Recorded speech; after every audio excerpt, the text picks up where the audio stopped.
All right, after a couple of weeks of big movies hitting theaters and streaming services, it's a little bit of a slow weekend in real talk, but there are a few new options out there.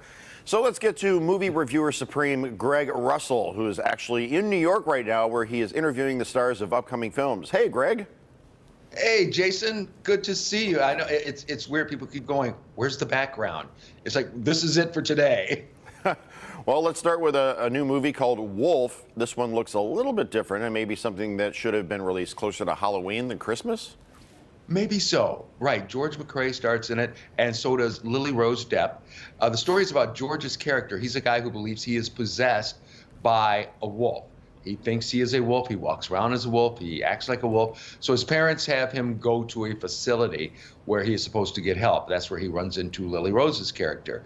Well, as it turns out, one of my other friends said that it kind of almost reminds you of the place where in One Flew Over the Cuckoo's Nest with Nurse Ratched. But I got to talk with both of them about it, and here's what they had to say. A lot of times when people are going to be a different character, in a movie, like if they're going to be a football player, they'll go to football training camp. Auto racer, they're going to go, and learn how to drive an Indy 500. Where did you go and what did you do just to get ready for this role of being the wolf? There's a park not far from where I live, and I used to crawl really early in the morning, and take a lot of videos of myself on my phone crawling before all the dog walkers got there. And then when people started coming, we'd try and switch in to make it look like I was just stretching or doing some sort of warm up. But genuinely, there was a lot of time spent on Hampstead Heath crawling around. But the reality is you two wound up helping each other out far more than they did at the place, didn't you? Mm-hmm.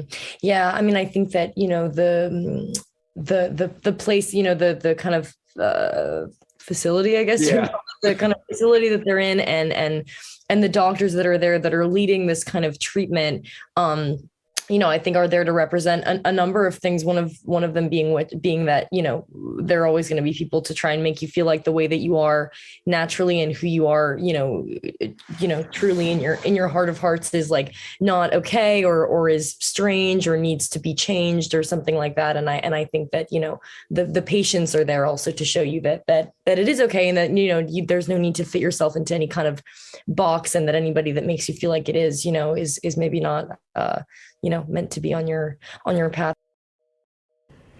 Boy, you can see that she's a chip off the block there from her dad. Well, what did you think? How many reels? Well, this one, I give it a 3.5 because it's like you said, it's very well acted, by both. But this has really got to be some subject matter that you'd really, want to get into seeing. And also, I have to apologize. I think I called him George McCrae, who's the guy who did the song Rock the Boat back in the day. No, George McKay. So sorry about that, George. Just want to make sure I got his name out. Oh, Rock the Boat was Hughes Corporation, wasn't it? Yep. All right, how about something more in the holiday spirit? This one is on Netflix. What is A Boy Called Christmas all about, as if we couldn't guess? Yeah, it's all about a boy called Christmas, and he's the one who starts Christmas. So it's about how he's growing up. Next thing you know, he runs into these magical reindeer and all these other special people. And there's a little mouse that winds up on his shoulder who leads him along the way. And the mouse is voiced by Stephen Merchant, and got to talk with him about it. And he had some funny things to say about his character. This was just such a fun and delightful and enjoyable movie. What was the experience like for you, especially knowing that you're going from yourself to playing a little mouse on a shoulder? Well, I really sort of loved the script when I read it. I hadn't read the original book on which it was based, but I loved the idea of a story about the origins of Father Christmas, of Santa Claus, because it seems to me they've done a lot of origin stories for all the superheroes, right? Batman and Spider-Man and everyone else. But we've not done, in fact, they've done it for Sherlock Holmes. They've done it for so many iconic characters, but not for Father Christmas. And I thought, what an inspired idea. And so that was the thing that seemed appealing to me. And when they said that you're going to be the voice of a talking mouse, I thought, well, it's a no-brainer. I mean, I'm obviously perfect to play a mouse, as I am 6'7". But it was a real blast because Gil, who's the director and one of the writers, he and I sort of riffed and joked around, ad-libbed in the recording booth. And plus, because I was just in the one recording booth, I didn't have to do makeup and hair. I could show up kind of like I am now. Like I'm just wearing boxers underneath, below here, and it's kind of like when I'm on a recording booth. I don't shower, I don't shave. That's how we've been doing Junkies for the past year and a half. Everything sure is. I'm having a toe manicure as we speak. I'm having a pedicure. You can't even tell. So how many reels for this one? A 4, especially for a kid's 4. I mean, it's a fun thing to watch for the whole family, so you'll get a kick out of it. And you're right, George McCrae did Rock Your Baby. There you go. Finally, something new on Hulu that takes holiday tradition to a whole new level. That's right. I mean, it's called Candified, basically building a home for the holidays. It's this lady, Jackie Sorkin. She has a company where they make all different types of things out of candy.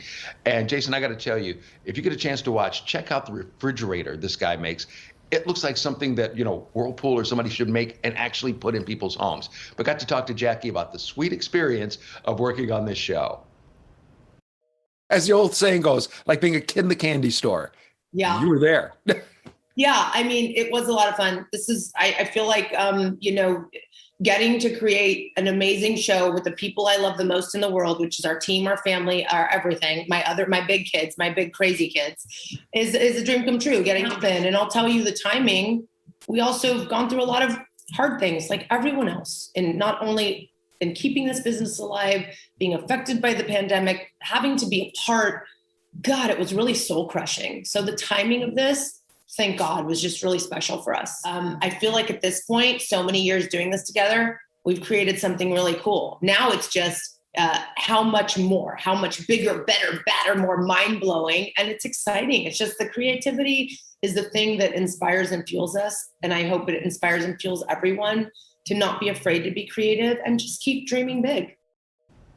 Okay, what'd you think?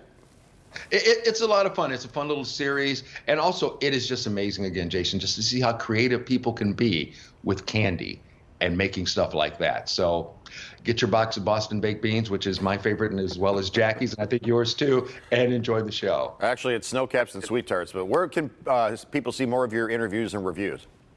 Go to movieshowplus.com. That's where, all the reviews are. Also, all of the past interviews that we've had, from years gone by. You can check everything out right there. Yep, there it is, right there. Movieshowplus.com. We look forward to having you join along with us. And I would pass along the recommendation, if you have HBO Max, there's a new show. There's, I think, 8 episodes so far. It's called The Sex Lives of College Girls. Completely misleading title. Not entirely misleading, but actually one of the funniest TV shows I've ever seen. So that's my recommendation. Well, fantastic. And right now, even though these don't compare to anything that we have in Detroit, as far as our 2 favorite Coney places, I'm going to go down now and have a Nathan's, and I'll send one back to you. All right, and some New York-style pizza. Thanks, Greg. There you go. Take care.